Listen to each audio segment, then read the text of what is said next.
I hope you all had a good time last night. That was a good dinner. A couple of last notes for the last day. Videos from the last 2 days are already up, so if you go to the agenda page for the event back at MediaPost.com, you'll see it. And again, we're live streaming this, so you can have people back at the home office tune in, and we'll be posting videos probably by the end of the day for the rest for the event. Also, again, we're doing our annual event at Park City at the Stein Eriksen Lodge in December. We'll be doing the next edition. As you know, I'm really dependent on you and the work that you're doing and bringing me ideas. So if you have ideas, things that you're working on that you want to share next time, please let me know. Grab me, just send me a note online. I'm always happy to talk through new ideas for this event. And then also, and finally, a special note to our sponsors. Thanks for all their support. We can't do this without them. They also, a special note coming from the editorial side. I often say this about our sponsors, but it's true. When they sponsor here at MediaPost, they know that they are not engaging in yet another pay-to-play event.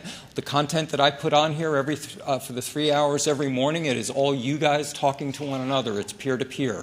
And that's the environment that they're sponsoring. And we really appreciate and thank them for that. This is an environment where that's harder and harder to do, and they're helping us sort of preserve the purity of our content and the integrity of our content. So many thanks to our sponsors. They really step up for this event. And they also give us some of our best speakers. One of the great things about this event is we have sponsors who have been with us for many years. They know what we want. They know what comes over well here. They recommend and nominate a lot of their best clients to talk. So we're going to round out today. We're going to have a sort of a pod of content at the beginning talking about one of the themes that's come up in a number of the presentations throughout the last three days, and it does have to do with staffing and the people who really have to execute this and get the right people, especially as the email environment is shifting. We're going to start with a keynote from someone I've had a great time talking to over the last few weeks, Sharma Parker, who's the Senior Manager of Marketing Innovations at the Atlanta Hawks, which she has finally taught me is a basketball team. I'm the worst at sports. I'm truly clueless when it comes to sports, and she's had to tell me about 5 times, no, it's basketball. Sharma is going to kick off a session talking about staffing and the ways in which she's working with other departments to punch above her weight as a team of one. What it means, as many of you do, work in very small teams, have to rely on the rest of the marketing team to sort of amplify your efforts and what that means. And then she's going to be joined afterwards by a panel talking about not only staffing, but also, since we have the women of email deeply involved in our events, increasingly, we want to talk about mentoring as a part of the staffing process. So Sharma leads is, as I said, Senior Manager of Marketing Innovations at the Atlanta Hawks and the State Farm Arena that hosts it. She's been in the field for 10 years, working across almost all of the different digital verticals. But there she specializes in direct response, in audience segmentations, and she comes to us from the Women of Email. Please welcome Sharma Parker.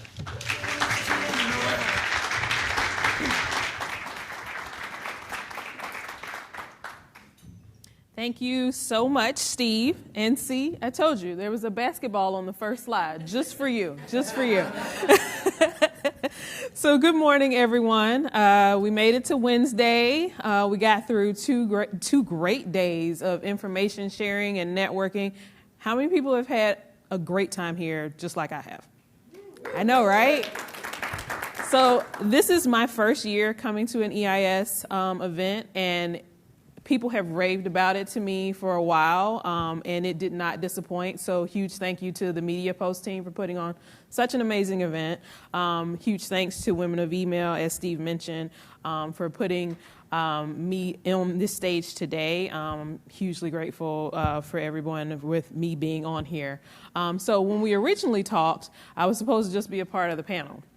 And after a couple of therapeutic conversations and phone calls with Steve, what we realized is across my career, I have been a part of really big organizations, but I've always been either a one-person team or a two-people team.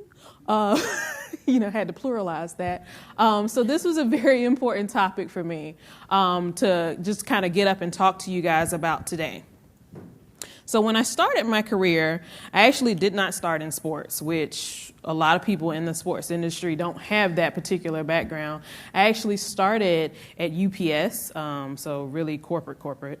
And I was the one intern who was solely responsible for a lot of the marketing and the HR efforts there. And then from there, I actually had a kid and became a mommy blogger. So I was a team of like 1.5 because he kind of gave me the content. And then from there, I parlayed that to me working for Carter's and Oshkosh B'gosh. Again, he was a really big influencer of that because discount on baby clothes.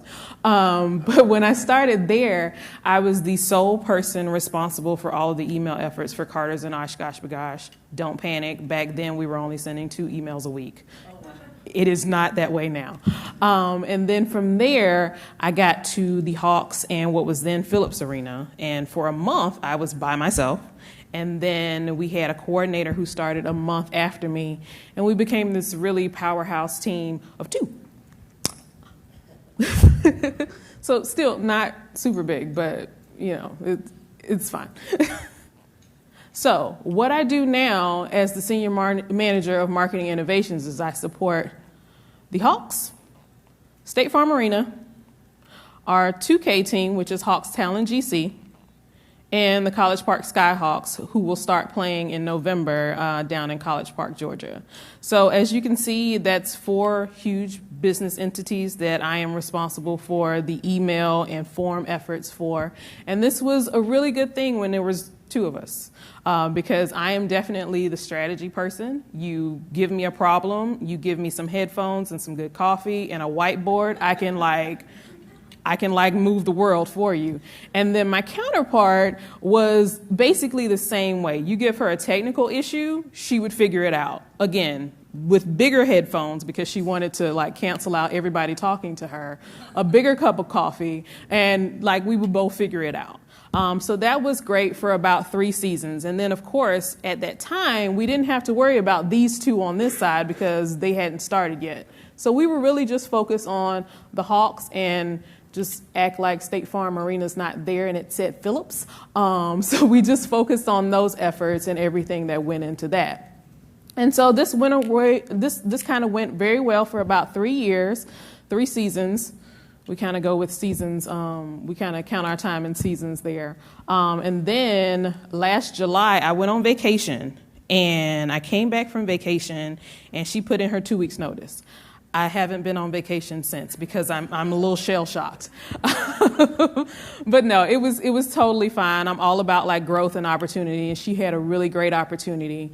And she had been trying to teach me, and I should have seen the signs. She had been trying to teach me to become more technical, but we were just moving at a very fast pace. So August 10th, I will never forget. Number 1, that's my dad's birthday. Number 2, that is when the NBA schedule released. So for those of you who are basketball fans, you know that is a huge day. If you follow any of our social accounts on Twitter or Instagram, it's a really big deal. And we try to do a big deal with email as well. But that was her last day. And we were half day. And so she left at about 2:00 that day. The schedule released at 5. So, I was by myself. So even with everything that she was trying to train me, and just the strategy part that I had down pat, I still ended up like that. That was me. That was me for a good solid 2 hours. Because even though the emails were built, they were ready to go, we had the list, we knew who we were talking to, we knew what the campaigns were. It was at that moment that I was kind of just by myself. And I know a lot of people are probably like, well, you had everything you needed, so you shouldn't have been panicked.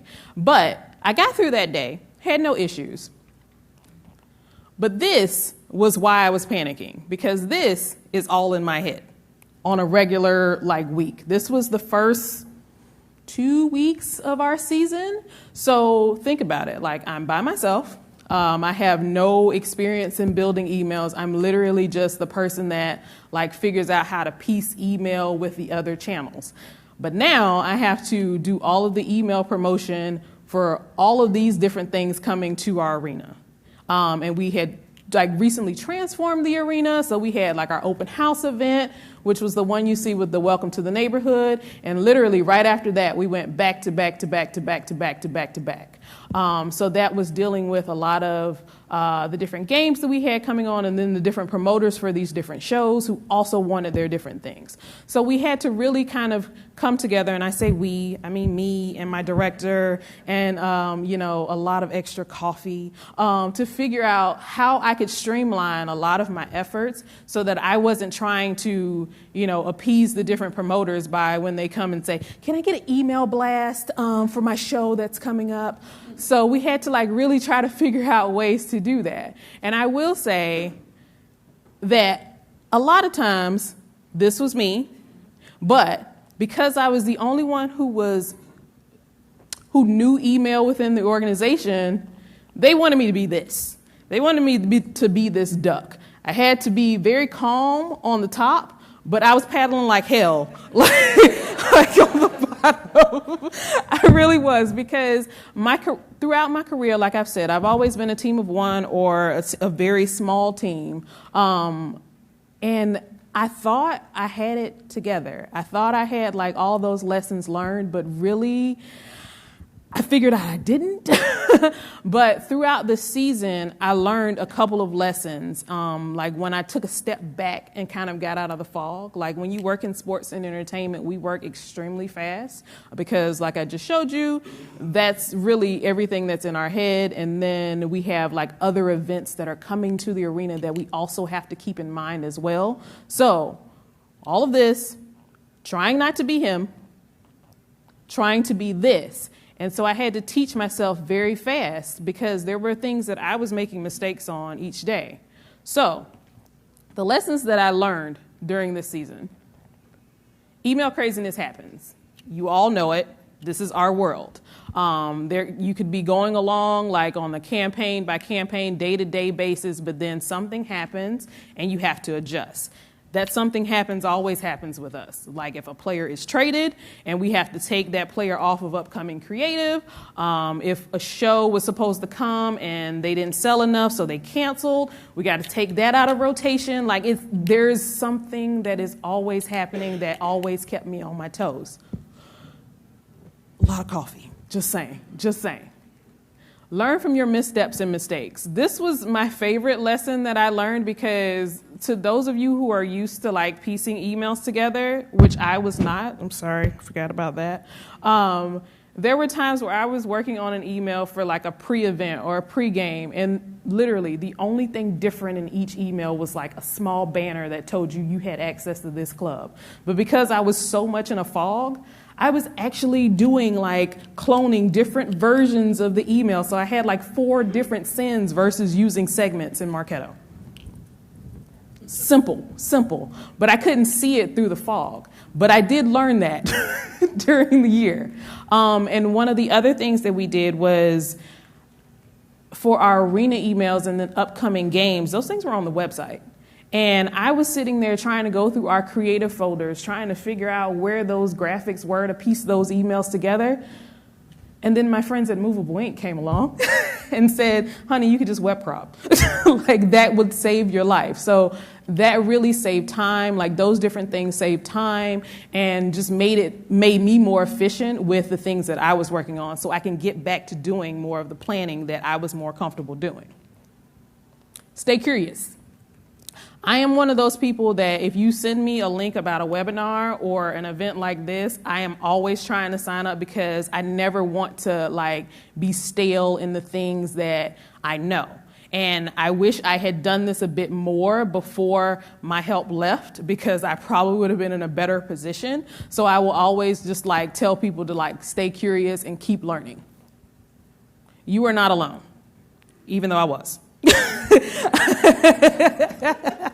And I know that's kind of funny for me to put that. But even though I was the only one in the organization who was responsible for emails, like our marketing team, like the rest of us kind of flow the same way. There's like one or two of us that support each channel. Our web developer, I have to give a huge shout out to him because he was the only one that knew any semblance of code. Like, so when I was looking at emails, he would kind of look in and like try to help me out with it. But everybody else was just like, we're here for you. We're here to get you another coffee if you need it. My director was also extremely helpful because what I did not mention during this time, like while we were trying to get the arena reopened, we went from Phillips to State Farm. And for any of you who have done an email domain change, and this is your regular day-to-day, bless you. Because I wasn't notified until about 3 weeks before the name change happened, so we had to do all of that. It was just a lot on the back end. But he really stepped in and kind of helped me with all of that. I reached out to a lot of internal teams, our CRM team, because there was a lot of things that I could have done from a data standpoint that in the cloud of just kind of being by myself first and foremost, I didn't realize that there were things that they could set up from like the token standpoints that would help me, make my emails a little bit easier to kind of get through. And then I will also say, like, we had great partnerships with Movable Ink. We had a partner, Digital Pi, that helped us with our Marketo instance that kind of came in and cleaned that up a little bit because I kind of inherited that from someone else. And that really did help going through this year, like having those sounding boards and those people to talk through, so I was alone because I was the only one pressing send and running away and then coming back and make sure everything was good. But I wasn't necessarily alone because I at least had people like in my corner rooting for me to succeed in this role. Make smoothies out of low-hanging fruit. That's basically how I took a look at everything at the end of this season because, like I said, from number 2, there were so many missteps and mistakes that I took just because I didn't understand everything that was going on. But once like that "you are not alone" one came into play and people like were talking to me and like showing me different things that I didn't know, like I found a lot of low-hanging fruit that I could easily like simplify my life with just from an email perspective. So this was my progression during the season. So the email that you see on the far left, where it has us against the Suns, that was one of our previous pregame emails. That's where we started. So, for those guys, the Erics who were critiquing, don't judge me on this. Just saying, this is where we were. It was very copy heavy. There were a lot of sponsor things in there. And we didn't really like that. And I could not do that for 41 games, like during the season. There's no way I could do all of that. So what we did was I worked with our creative team and Movable Ink to try to streamline that email a bit. So the one that you see next to it where it's like us against the Celtics, that whole top section, I didn't have to touch. That was literally like powered by the NBA's API. So like the door times, when the game started, the matchup, all of that was being pulled in. Literally, the only thing on this email that I had to worry about was like, I think that 50th gold collection that you see Kevin Herter there with, because that was literally whatever retail wanted going on. But everything else, the copy was standard, those icons didn't move, and then the bottom part was powering in the different games that were coming up. So it went from me taking probably an hour to get an email built to literally like 5-10 minutes, if that. So that was really a huge time saver. And so we took some of the elements from that pregame email and kind of did it for our upcoming events email for State Farm Arena. So literally everything on that, I think the only thing that I had to touch was this top part that's the dream. That's the only part that I have to touch. Everything else is powered in by like web crops. So this changes as the dates go by. Like, so now if you open this email, Ariana is not there because we just had her there on Saturday. Birthday Bash slides into that first spot and then whatever is after the big 3. I can't remember. It's It's all in my head, but not in my head. And then the email on the side is the one from our renewal campaign, which when they originally talked to me about doing a renewal email, they were like, well, let's do one like Spotify where it shows, what you've done. You've been here for this. I panicked. I went back to the panicky guy. But I sat with our analytics team and figured out, the different data points that they had in place. And we connected all of these different pods with it. And so I literally just sat down in the platform one night and worked on this, and it turned out very well. And we saw such a return from our season ticket holders because they weren't used to an email like this. We had a lot of feedback that was like, okay, you're actually paying attention to me. So this was a huge win for us, but I just wanted you guys to see how I took that from this is where we were to I did all of this with the help of others, but I was still operating as a team of one. So what I did learn, being by myself, was how to add to a team. We have now since hired a coordinator who starts on Monday, thankfully. And she's completely opposite of me. So this is going to be great.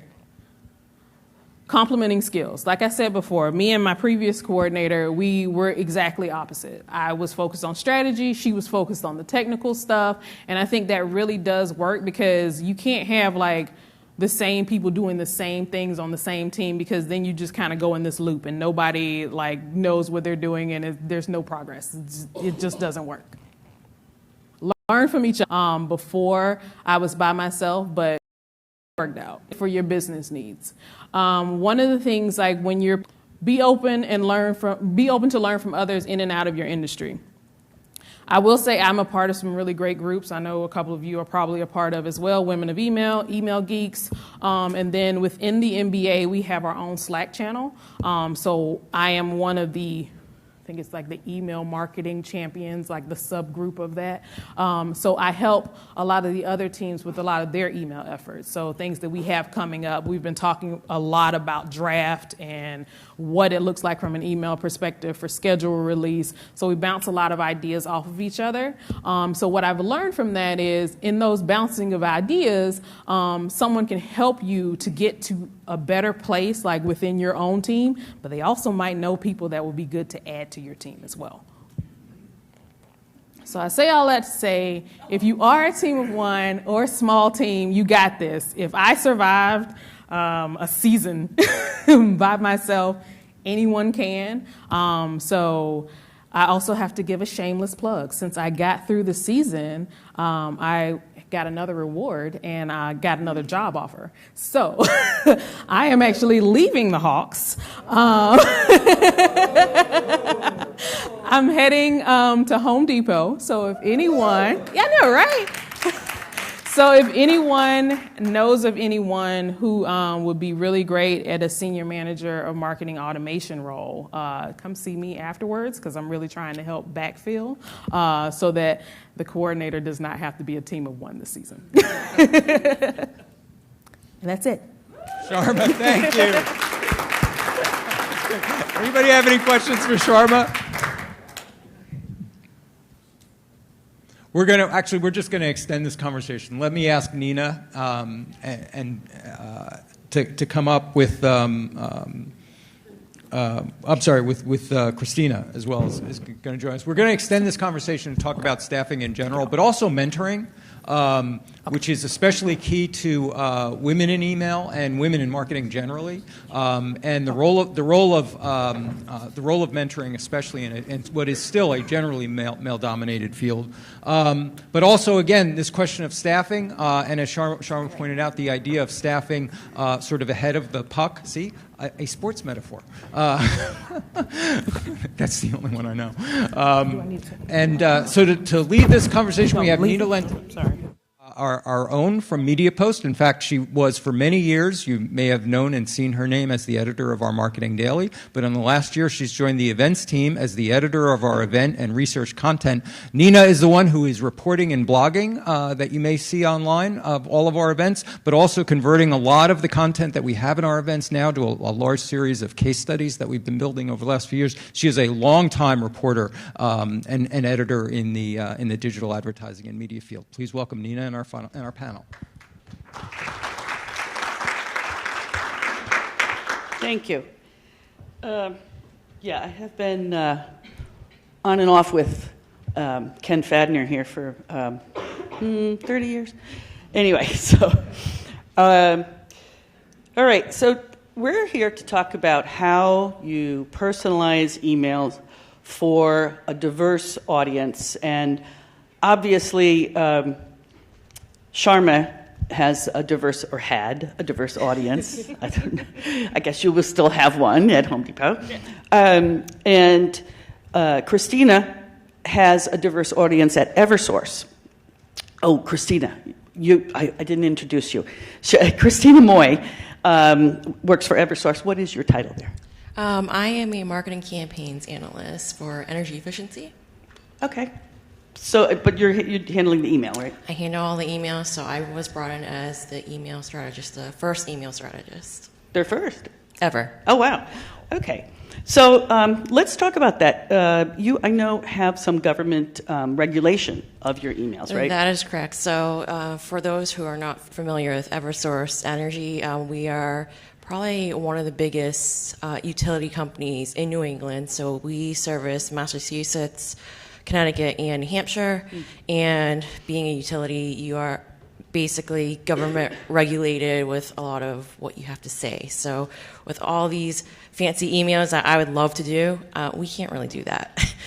We have to be compliant with a lot of what our regulators tell us. And of course, there's kind of that whole idea of you're a utility and you need to really focus on customer satisfaction. That's our number one metric that we are measured upon, not only by like investors, but also each state's regulators. Each state, you have different regulations there? Yes, we do. Oh, wow. That's a handful. Okay, so how do you personalize, Sharma, let's go with you. How do you personalize emails for a diverse audience, or do you? Just making sure that was on. Yeah, like we do more personalization for our season ticket members because we have so much more data on them. So like the email that I showed at the end, that was based on games they had attended, concerts they had attended, upcoming concerts that we had that tied back to like concerts that they had already attended, and then like member events that they had come to as well. So we really go deep into the personalization for them to give them that special touch point. We're still trying to work through how to bring that same experience to our single game and single concert buyers, but we're not 100% there yet. Okay, so what you're using, what kind of data to determine what kind of people how you personalize? Oh, gotcha. We use their purchase data, and then we can get the scans like when they come into the arena because we're completely mobile ticket. So we can get all of that information back in. Trying to remember. Wow. And then like we've done surveys throughout the year where we're collecting that data from them as well. And so we can kind of action off of that as well.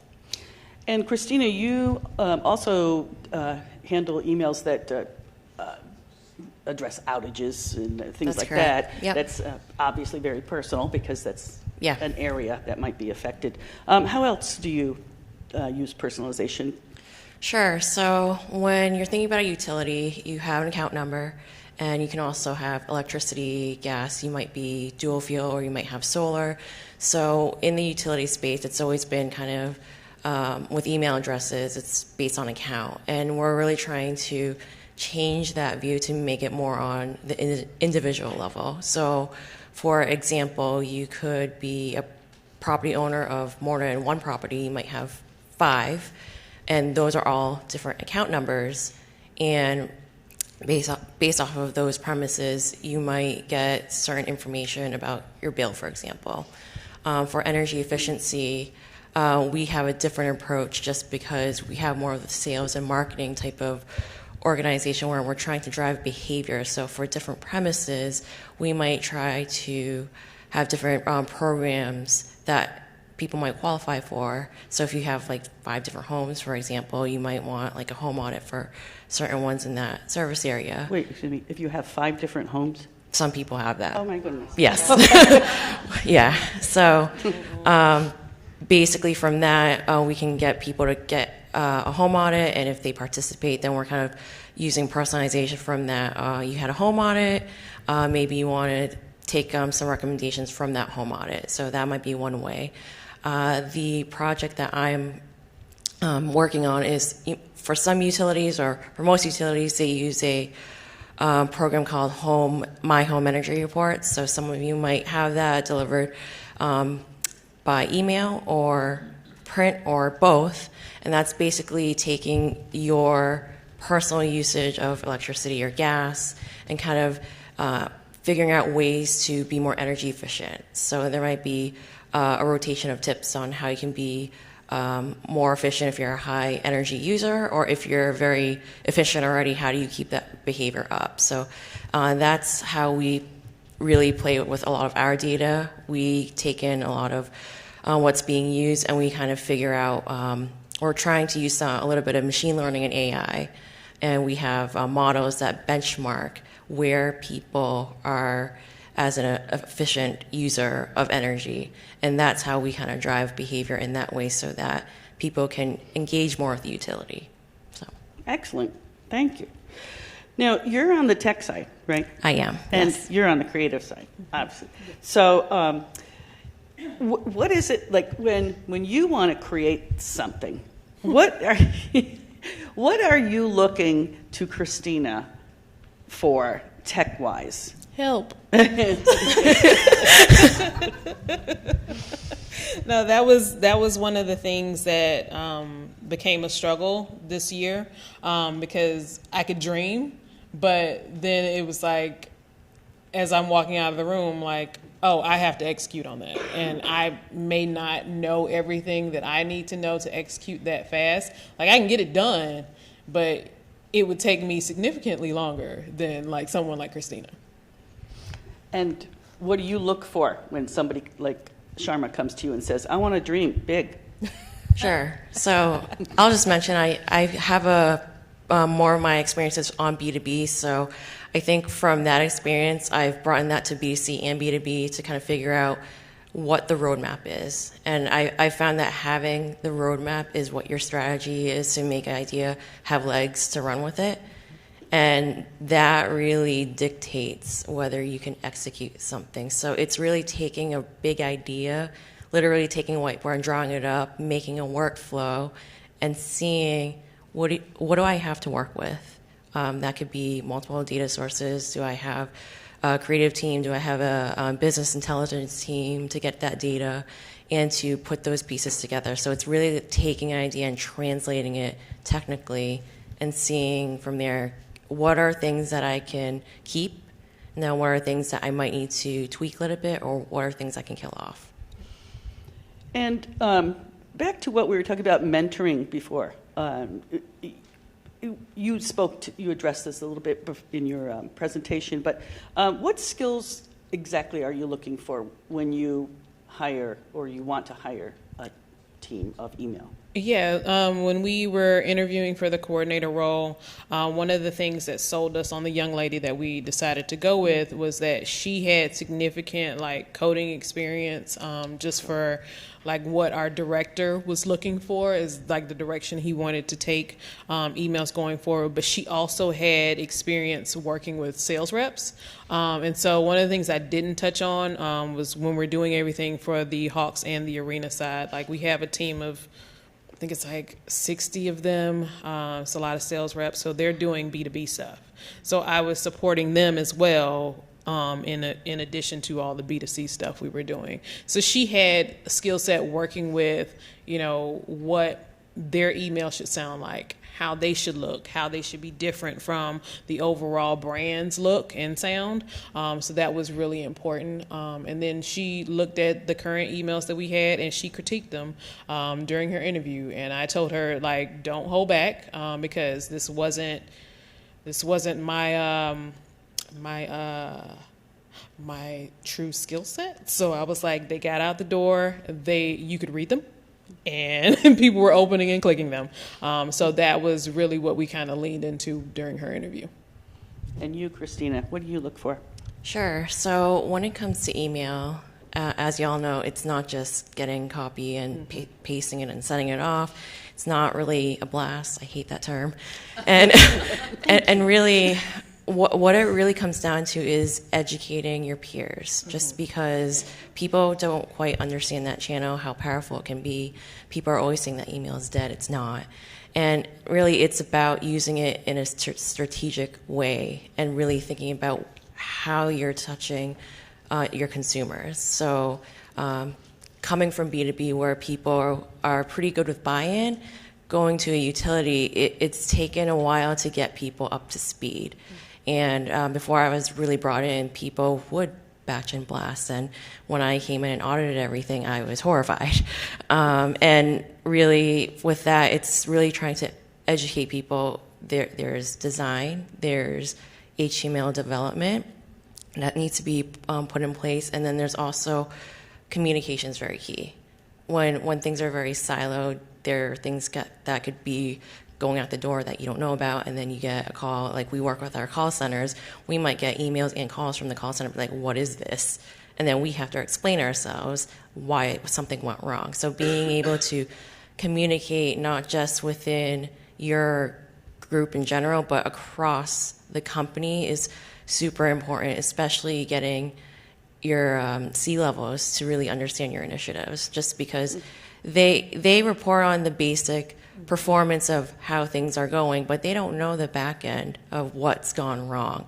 If you make an email mistake and you're sending maybe originally to 1,000 people and that gets out to 1 million people, you have some work to do to explain why that happened and how you can learn from that. So definitely communication, and I would say even like stand-up meetings, even like 10 minutes out of your day, seeing how things are going, that kind of keeps things in line, just to see, are there any problems you can foresee?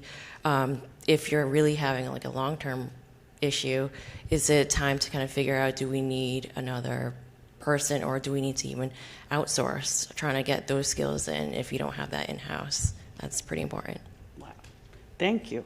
One thing you did mention was that repetition is helpful. Yes. But, you know, so many people are sending out emails maybe once a week or so. I think when it comes to skill set and like figuring out what type of project you're working, it's really the right place. And it's really, I can use an example with my home energy report program. So in order to really work, we knew that we needed someone like me to do emails. And before that team was informed, that team is maybe less than a year old. In general, figuring out what is actually in the back end. So what people are telling you to do, or do you want to be innovative? And I know hiring process, it's getting someone that is very passionate about what they specialize in. So I'm very passionate about email. I think that was very reflective of why I got hired, just because I really cared about delivering really good emails that spoke to the customer, and that was done correctly. We had a data scientist that was brought on this year, and he is very passionate about figuring out how to segment data correctly, what we can kind of use for our benchmarking models, things like that. So if you have that passion, that goes a long way, and that way you can be more. When I got hired, my boss actually went on maternity leave for 3 months, and I was kind of by myself. But what I did was who was controlling data, maybe who was working on IT, and I wasn't afraid to go to those people to ask to know the service and just in general, how does our technology work? and being able to those wins, always no question is because you're trying to learn to succeed in whatever path you want to go on. Great. Steve, do you have a question? I'm holding out. Okay. Doug? Doug Henderson, EAB. I've been a team of a dozen or so, and so as you are building a team in different parts of an organization when you've been around for a long time, I'm interested in, and then I took over the deliverability role, and I went from leading a team of over a dozen folks, lots of high pressure, to just me, and building email deliverability as a core tenet of the organization, which we knew needed to happen. How do you continue to show value in terms of individual career growth? So you guys have done a great job of talking about how do you get a lot done with few resources. But from an individual who's maybe considering doing something similar, that was a big struggle for me, going from the perception of having a lot of responsibility and having people working directly for you. How do you show within an organization? How do you show that a team of one are expert and managing a process or a function? Really great leadership. Those in the C-suite knew. Open-minded to a lot of, and I know that can always be a challenge when you're working with different departments, but at least on a core direct team, you want to make sure that those personalities actually click so that you can have clear communication and then you can support one another. And I would say that support really helps people thrive to take on bigger challenges, to kind of maybe read up more on what they want to learn. I know I've gotten to my role just because I have a very supportive boss who was, I'm very thankful for letting me be here today, and really to take back what I learned to bring it back to the team so that we can do more innovative type of projects. And having that mindset is just really important to offer to other folks so that they can be like, okay, I can do that too. Let's work as a team and let's spread that, because I think it's also very deep in culture too. If your culture is very closed up and they're always going to do the same thing, you're not going to be able to innovate and make some new things and really not only meet your KPIs, but also learn as a person. So. Excellent. By the way, I have a question. How many of you consider yourselves a team of one?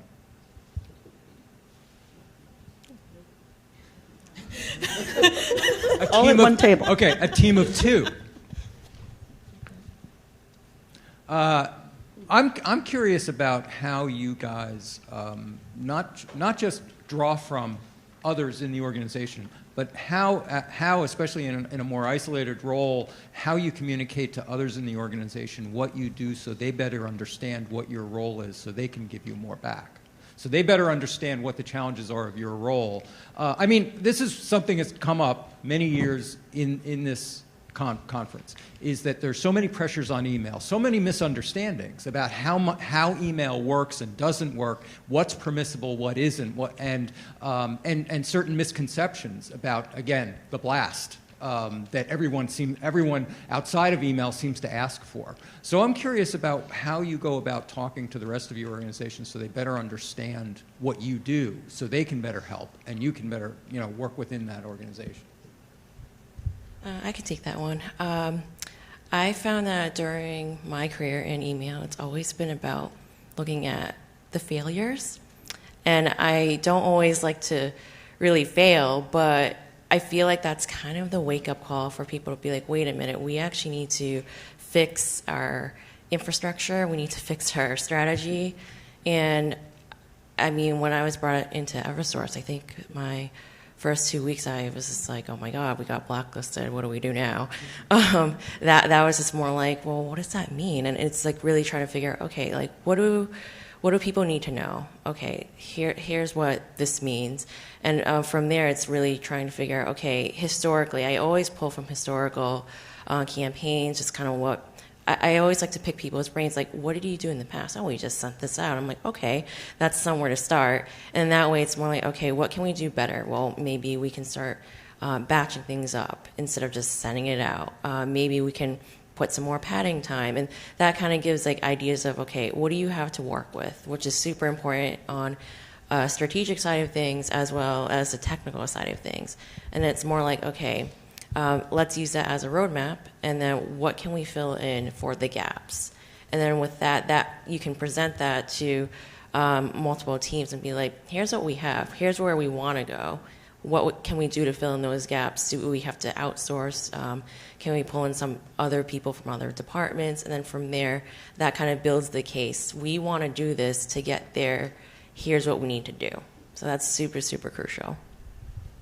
Yeah, and from my instance, we kind of going through our Marketo instance this year, we worked very closely with our analytics team and sales team because we were trying to figure out a way to get away from the batch and blast. And email had historically been under our CRM team, like our analytics team, and then it had also been under sales. So now having it under marketing, like those individuals were used to doing email the way they did it back in 99, early 2000s.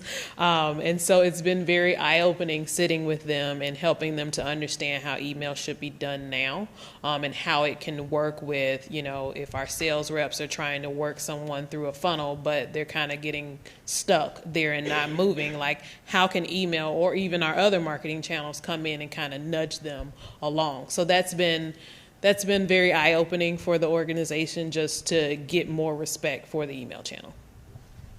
Okay, I have one wrap question for you, Sharma, since you're going to Home Depot. And that's a very different organization, much larger. We've had Home Depot here for many years, so I know how vast the marketing organization is. So what role, after this multi-purpose role at the Atlanta Hawks, what basketball team? Is what role are you? What then are you taking a specialized role in the email group at Home Depot? Yeah, I'm going to be a CRM strategy manager. So I'm going to focus on more than just email, which is where I kind of want it to be anyways. Like my first love is always going to be email, but I like to also work on how it works with like your mobile app. How it works with your paid search, how it works with your social. So that's what I'll be able to do going forward with them. And to your point, like that's a huge team. I think I'm going to be like number 22 on the bigger, broader team. So it's definitely going to be a different pace, but I'm used to it. I came from retail, so it's not, it's going to be okay. Well, congratulations and good luck. Nina, Thank you. Thank you. Christina, thank you very much.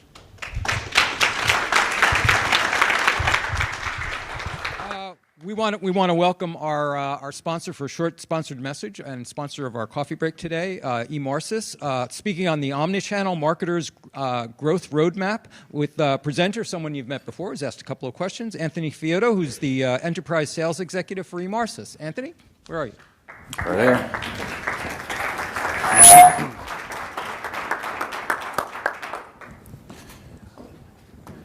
So first mission accomplished, I didn't fall up the stairs. I got full transparency. I haven't been up on a stage in quite some while. And we have folks that actually do this as part of our marketing team. And no one could be here, shockingly, given the venue and everything else that went along with it. So I get the duty, and I'm excited to do it, to be honest with you, and I'm going to do something a little bit different. So first off, fake news. That will not be the topic of the presentation. I'm going to do something a little bit different. Before I do that, though, this is my first email insider. This conference is awesome. Not just because it's at Pinehurst and I got to play number 2 and made a birdie on number 18 and all of that went along with it, but I love this kind of a setting. To me, NRF and some of these big ones, they're brutal. I'm too old for that crap, to be honest with you. I like this. I like being around people. I like the openness of it. It is incredibly beneficial to me in my role to hear you all. I think I'm going to get a lot of validation in related to the topic that I'm going to cover today. So it's been awesome. and it's been really great to meet many of the folks in the room already. So, yeah, I'm not doing that. And the reason I'm not doing that is because I asked for content because I didn't want to do it because I have enough to do in my regular job. And so I was provided this wonderful deck. And then I realized I'm going to be at the tail end of this thing. I'm basically the last vendor between you and getting out of here. And so then the content was fine, but I deemed it as being 10 minutes of your life you'll never get back. So I scrapped it, right? And so I'm going to do something a little bit different. I hope you like it. I hope you find some value in it. When I told my boss what I wanted to do, the original theme was going to be like, have you all ever wondered what it's like to sell you? And I said it like that. And he said, you can't do that because folks might misinterpret what you're about to say. So we changed it into help me help you, right? So basically what I would like to do is just share some perspective of somebody who I'm in the enterprise sales space. I've been doing it for a while. I'll talk a little bit about myself in a bit. But I have a lot of experience selling into a lot of different brands. And so I want to share with you some of the perspectives, some of the challenges that I see throughout the buying and process, with the goal that maybe collaboratively we can make things a little bit better for you and for me. People helping people. Anybody know that movie? We won't talk about the scene that it is, but people helping people. Yeah. So just from a credibility standpoint, so for those of you who don't know eMarcis, we're a very big brand actually overseas. We've been around in the U.S. for about 4 years right now, but we work with 2,000 or so customers. We're having great growth in the United States, adding some really great logos. You all saw my favorite new client, TaylorMade, here this week. Sale of a career when you're a golfer and you play their equipment, and next thing you know, they're a client. So and we interact with a lot of really great brands. So yeah, Buzz. So I'm going to tell you about eMarcis. Who is eMarcis? ESP on steroids. Among my family and friends, they said, what do you do? I sell software. A retention-focused marketing company. So at our core, we have a CDP. We're really good at working with data. We're a data company. That data back to our clients so that they can gain insights from it, make it actionable, and execute hyper-personalization using AI. So I read buzzword that's on that slide, right? So this is one of the challenges, right? I'm just full being sells into UI. That differentiation is very difficult, especially early in the sales process. Why should I talk to Anthony? Why should or anybody else?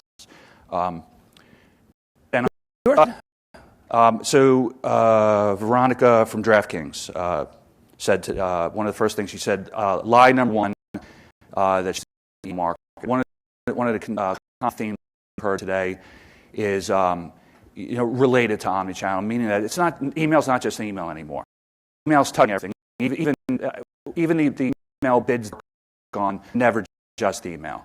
But it also creates a lot of challenges because we're interacting with a lot of folks and it's siloed. Siloed in terms of the data, but also siloed in terms of how the teams approach a deal. And they'll get a lot of outcomes which are not great. By the way, that is me. Yep. No. But some of the results of trying to work with very siloed teams that aren't really communicating is frustration on their side and on our side. I can tell you right now, I'm in 2 deals where my biggest competition is not going to be my competitors. It's going to be nothing's going to happen. And the reason it's not going to happen is because the email person wants to do something. The IT person thinks they need a CDP, which they don't. I'm in an email bid, and they're asking me for SMS pricing and all of this other stuff, and it becomes very difficult. And oftentimes we see RFPs that stall. The project stalls before it just dies on the vine. And it's frustrating. But also the challenge where we make a decision. And again, I say, shiny object syndrome. CDP is the new one. I came here with ourselves CDP for transparency. And there's companies out there that are actual CDPs. It's all that they do. But the bottom line is that we now call ourselves a CDP because CDP is an object. So, very often we work with organizations that think they need to buy the latest technology, but not the right decision for them. And when that happens, implementations are a disaster. I'm sure no one's ever expected that here. So Marion's mentioned this yesterday. This is the biggest problem in where somebody actually sells something. But very often it's difficult to actually fully utilize that technology. And at a moment with the adoption, these go out, they technology or multiple technologies. They're not. They're trained to a certain degree of time where you're utilizing only a very small percentage of what the platform is actually capable of. So another ways that we combat this, or one of that I like to use as well, form work. Strategy, I guess. And so it's not my intent to pitch a transform to you, but I'm going through the process, because for me, as a salesperson, it needs completely. I don't like to sell things. I hate to be in RFPs, which are feature. I like solutions, and that's what this is about. So in the ideal, and again, talking about the two deals that I'm working on right now, the biggest problem I have is that there's probably people that are involved in the buying decision. I know they're going to get on the same page. There's no one person that does it, right? So everybody's got all of their different input, and there's a good chance they're going to get stalled. If I can form it there, we become of truth. We Switzerland, we can become the consultants, we become the mediator. But we ideally can gather all of the information to do a roadmap, decide on what their future vision is, bump that up against what they're doing today, gauge their operational. One of the themes I've heard here is scheme lots of stuff. But ideally, we're able to make a recommendation on what they should or shouldn't timelines in a way that is solution focused versus feature functionality, throw a price out there, discount it, yay, we won. So that whether you do that process through EMARSIS or a third-party consultant, or you do it internally, I will end by saying that process for the buyer or for the vendor is it really helps us to help you guys. So hope everybody have a good home.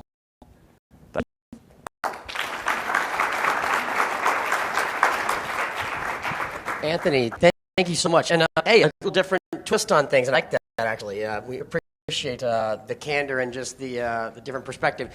We're actually going to have a coffee break right now, also sponsored by EMARSIS. So if you have questions for Anthony, do that now at the break. And we're going to... Are you solo here at this point? I am solo, yeah. Solo, okay. So get with Anthony if you have questions about what was just presented, and we're going to take about 15 minutes or so for a coffee break. All right? We'll see you shortly. Thanks. Again, thanks, Anthony. Big round of applause for Anthony.